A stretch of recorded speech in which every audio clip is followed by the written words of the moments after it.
Bonjour, dans cette vidéo, on va parler des relations binaires sur un ensemble. Alors, vous savez qu'en mathématiques, étant donné un ensemble d'objets, on est intéressé par les différentes relations qui peuvent exister entre les éléments de cet ensemble. Ceci est formalisé par la notion d'une relation binaire. Alors, pour bien comprendre cela, on va commencer par quelques exemples. Si on prend, par exemple, l'ensemble E, c'est l'ensemble des réels, on peut définir une relation binaire entre deux éléments de cet ensemble-là. On peut dire, par exemple, si on prend deux éléments X et Y de R, deux réels, on va dire que X est en relation avec Y si et seulement si X est inférieur ou égal à Y. Donc de cette façon, on a défini ce qu'on appelle une relation binaire, par exemple, et on va la noter comme ça. X est en relation avec Y. Si on prend par exemple 2 et 3, bien on sait que 2 est inférieur ou égal à 3, et donc on peut écrire 2 est en relation avec 3. Ou encore, moins 1 est en relation avec 5 sur 2. Alors, prenons un autre exemple. Je prends par exemple l'ensemble E cette fois, c'est l'ensemble des entiers naturels. Donc, si je prends deux entiers naturels quelconques, x, y qui appartiennent à n, on peut définir la relation suivante. On peut dire que x est en relation avec y, si et seulement si x et y ont la même parité. Alors, dans ce cas-là, le 2 est en relation avec 4 et le 3 est en relation avec 5.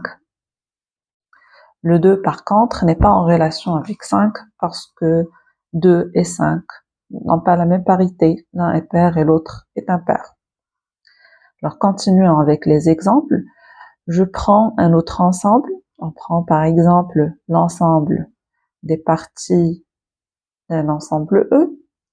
Si on prend deux parties de cet ensemble, on peut définir la relation suivante.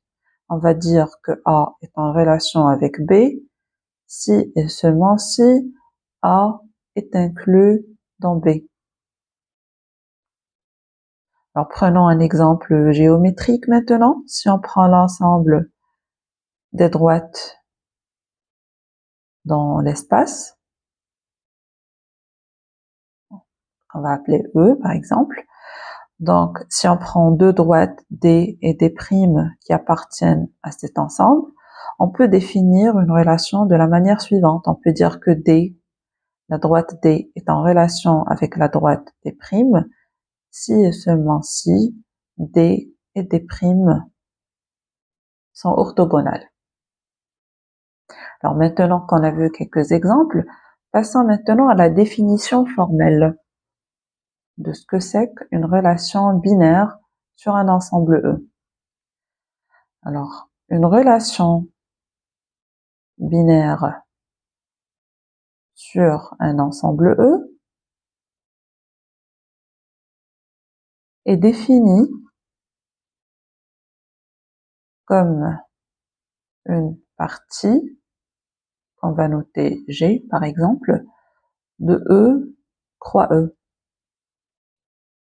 Si le couple XY appartient à G, on va dire que X est en relation avec Y. Et on va noter ceci ainsi, et on note X est en relation avec Y. Alors la définition suivante, elle paraît un peu abstraite si on la compare avec les exemples qu'on vient de voir. Donc on va voir maintenant le lien entre ce qu'on vient de d'expliquer ici dans les exemples est la définition qu'on vient de donner là. Alors pour bien comprendre, je donne l'exemple suivant. Si je prends l'ensemble E, c'est l'ensemble des éléments 2, 3, 6, 8. Donc on a dit une relation binaire sur cet ensemble est définie comme une partie G de E croix E. Donc prenons déjà E croix E. C'est l'ensemble des couples de 2, de 3, de 6, de 8, 3, 6, 3, 2, 3, 8, etc. D'accord ? Bien.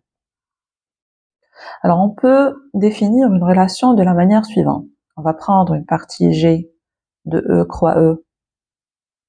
Donc prenons par exemple G, c'est donc les couples suivants 2, 6, 2, 8 et 3, 6.